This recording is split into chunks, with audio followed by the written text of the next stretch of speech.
Are you ready? Do I start or you Yeah, feel free to start whenever you want. Okay, my name is Jerry Gonzalez. I'm accompanied by my group mates. I'm Alexis. I'm Brittany Meeker. And today we're going to present to you guys our board recommendation to you guys. Our company is Valero, and we are the GO team. I hand it off to Alexis. Okay, board, so we come to you today just to bring up a really good strategy that we have that we think that we could be very beneficial to the company. As Valero, we have interest in possibly investing in the company Gardein. Just by adding that company with us, we're already so focused on making the planet better. When we do have our refineries, it's all about the earth, the safety of the earth, and we think that Gardein will be a great add-on to the company just to make a bit more profits.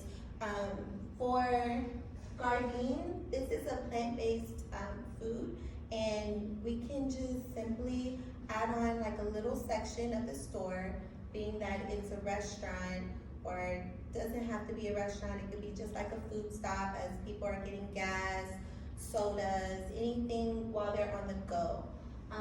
By adding this plant-based food stop to Valero stores, I mean, we could possibly make the world a better place. So the benefits to having 2-in-1, Valero against Gardein. With Valero, like I said, we're already focused on the earth, the environment, and making sure that not only the workers are taken care of, but their safety is a big issue that we focus on as well in the company. So an example for Valero, we already reduced our environmental incidents by 68% since 2007. We also make enhancements of sulfur recovery unit technologies, and we operate 14 corn ethanol plants in the Midwest alone, producing the clean burning, high octane renewable fuel. With Gardein, a few things that will benefit to Valero would be, it will reduce global warming, it saves large amounts of waters, it reduces methane, nitrous oxide production, and overall it just helps to ensure environmental sustainability.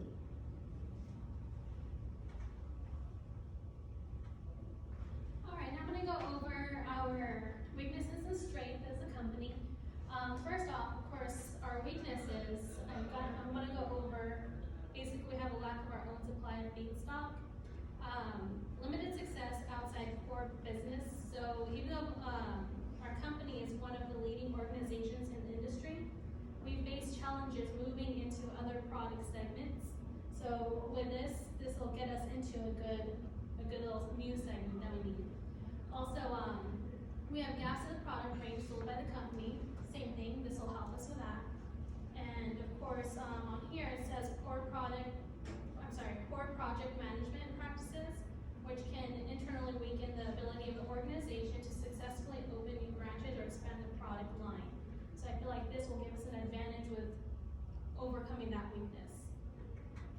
Some of our strengths are that'll help us with everything is that we already have a strong distribution network, strong brand portfolio, and strong dealer community.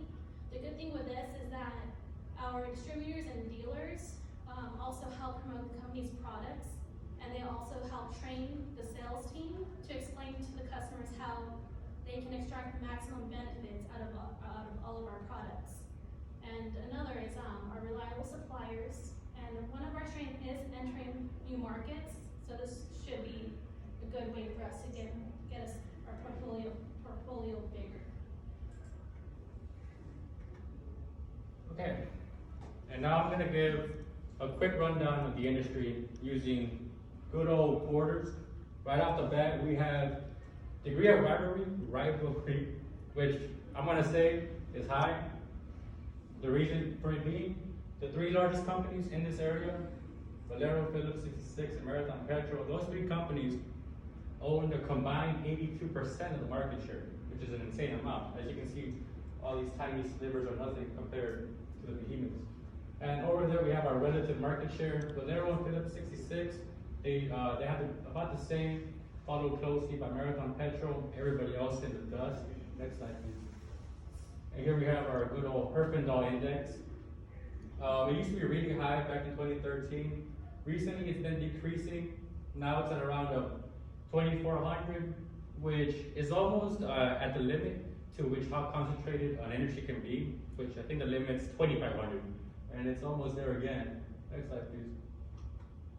And here we just have a profit measure and capitalization of these companies.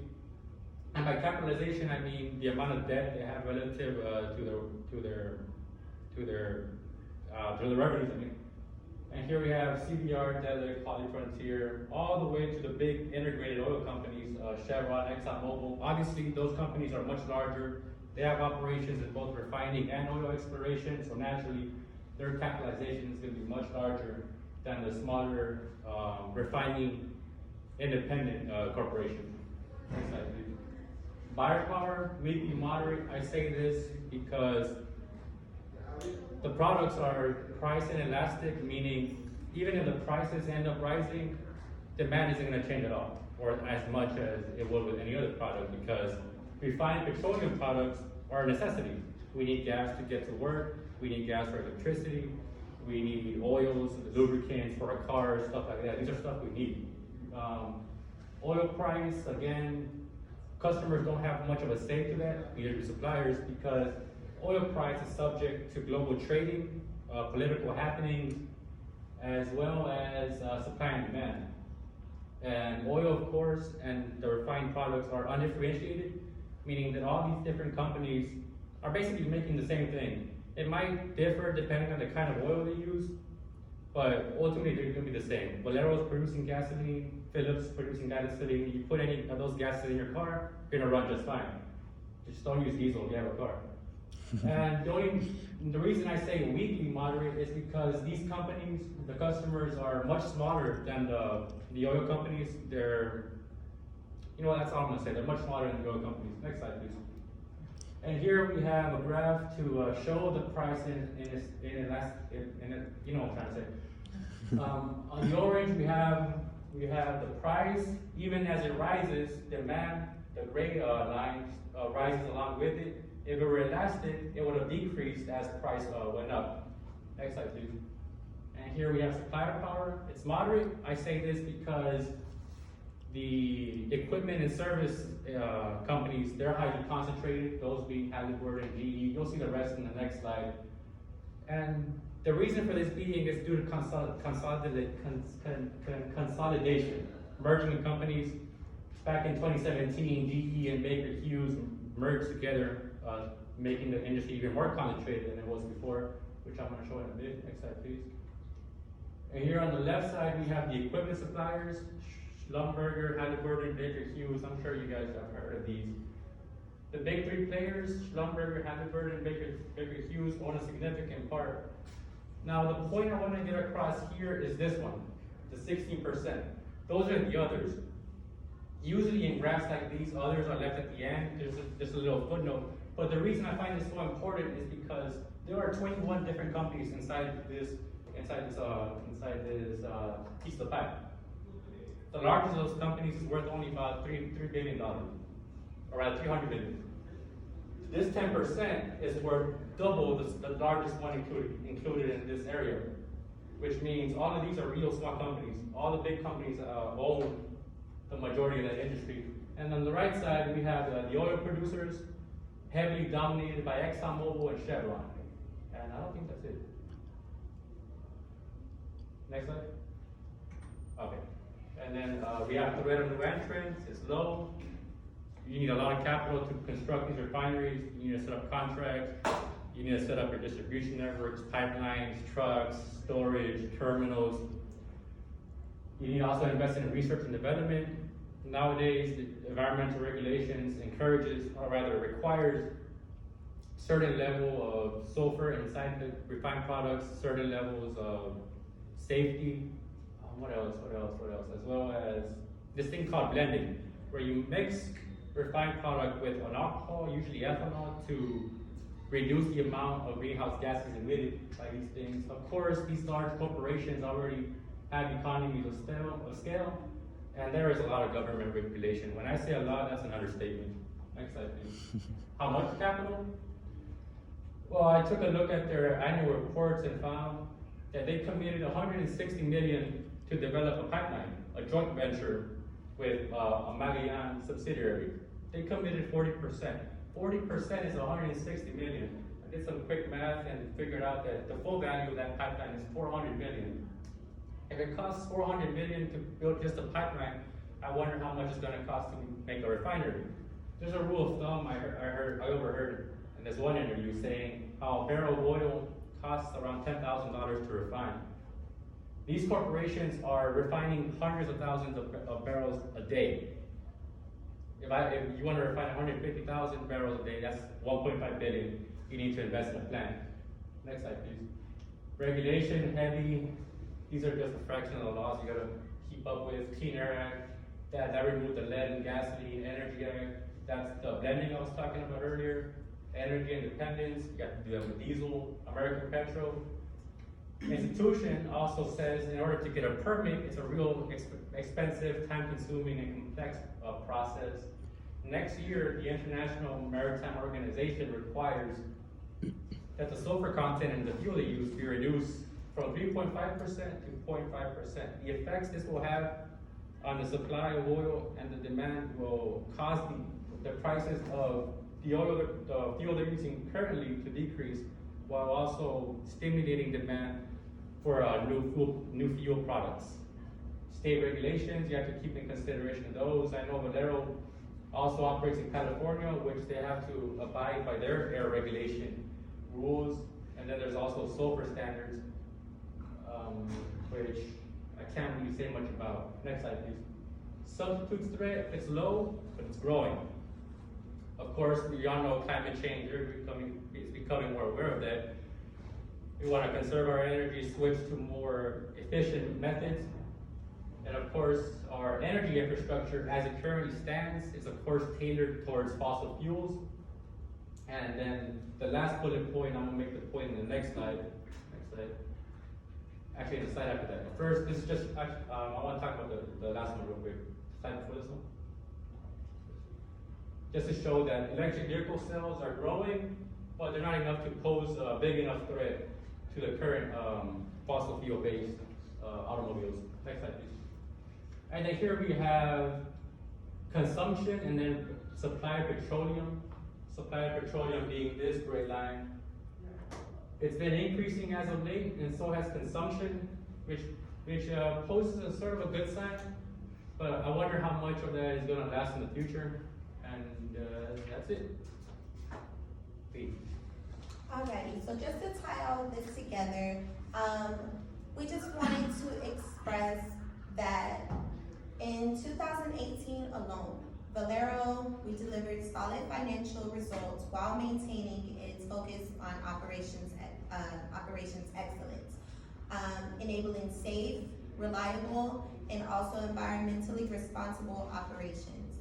With this possible merger, we not only are going to focus on renewable oil and things that are safe for the environment, but we're also going to make this possible transition for the global warming or climate change threats that are approaching us to be severely important that we need to fix. So with this possible merger, we just hope that with the gas and the food, everyone will not only drive safer and the planet will be more breathable, or just better. We also want to make people feel better. We're not only focusing on cars anymore, we're trying to make our demand and our just respect for the population a little broader. So this is our request to the board of directors, and we just want to know what you think and if you would approve us or not. So if you have any questions, please feel free to tell us now. Another thing I wanted to do was quote something that someone else said in our company. If you could go to the conclusion.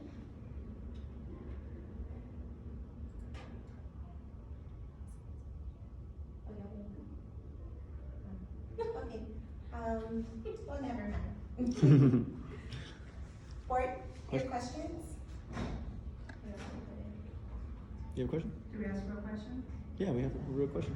Okay, so in the beginning, I was understanding that you wanted to merge to offer some type of food product, is that correct? So my experience of gas stations is Valero owns the gas, whereas the actual store, convenience store, is not Valero. It is not attached to Valero. They just receive a percentage or a couple of cents, and then the other 25 cents per gallon goes to the state of Texas, what have you. So how is the benefit of the gas and information for the gas tied into your recommendation of having a store, because they're two different? So that's what we're trying to ask for. With the merger, instead of us not owning the actual store, the convenience stores, most of the Valero gas is merging with so many different companies, we're trying to just become one. And with every store, we're trying to have that option for a better based diet for the community alone. So with every single of our gas stations, yes, we're gonna own the oil, but we also wanna own the stores and what comes in and out of the stores. Like our fellow coworker said earlier, like we have reliable distributors. We have the opportunity to spread the word to everyone, depending on our distributors. I mean, we have reliable people within our company. So that's not one of our issues. Our main issue is just trying to rebrand Valero alone and to make everyone aware that we are trying to be here for the planet. We're trying to be here for everyone so we can have a little more time on this earth. And by doing that, by eating plant-based foods, I mean, you feel better, it tastes like it's real. If you ever had a garden burger or like a garden sandwich or anything like that that's plant-based, sometimes you feel that difference, but with this company, this Gardein company in particular, everything tastes real. You won't even notice the difference between the chicken nuggets. You may notice small differences, but I mean, you're not only eating better and saving the environment, you're also feeling better. And then it's just like a quick stop when you're getting gas. So that's what we're requesting.